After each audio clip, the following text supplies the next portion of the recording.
What is a quantum state, really?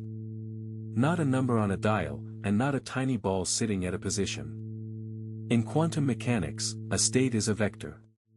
And the space these vectors live in has a name, and a remarkable structure. It is called a Hilbert space.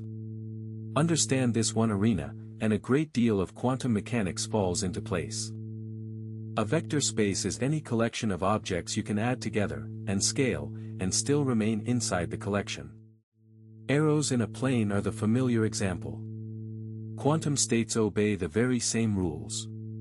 If psi1 and psi2 are both valid states, then so is any combination, a times psi1 plus b times psi2. And here the coefficients a and b are complex numbers. This single property is the principle of superposition, written directly into the geometry. What makes the space rich is the inner product, written bra phi, ket psi. It takes two states and returns a single complex number, measuring how much they overlap. From it, we get length. The inner product of a state with itself is real, and never negative, and its square root is the norm, the length of the vector. Physical states are normalized, so that this length is exactly 1. Geometrically, the inner product is like the angle between two vectors. When it is 0, the states are orthogonal. Completely distinct. Now choose a set of orthonormal basis vectors. Orthonormal means each one has unit length, and any two different ones are perpendicular. Their inner product is simply the Kronecker delta. 1 if the labels match, 0 if they do not.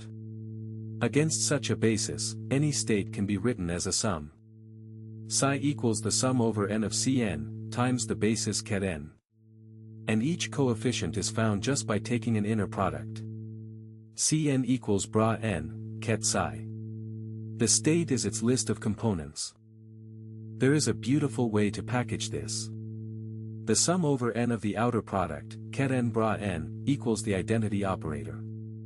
This is the completeness relation. It says the basis misses nothing. Insert it anywhere, and you simply resolve a state into its parts. We will use this identity again and again. How many basis vectors do we need? Sometimes only a few.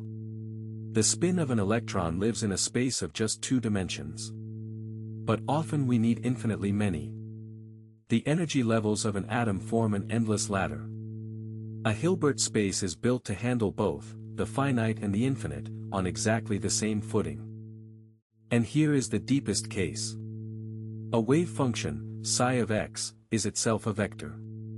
Think of its value at each point x as one more component, now labeled by a continuous index, instead of a discrete one. The sum becomes an integral.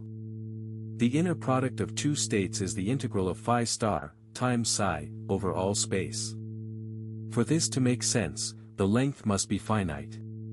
The state must be square integrable.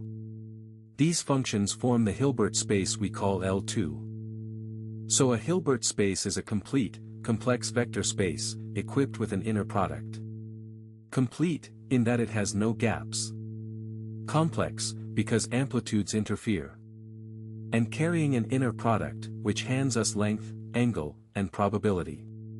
It is the silent stage on which all of quantum mechanics unfolds.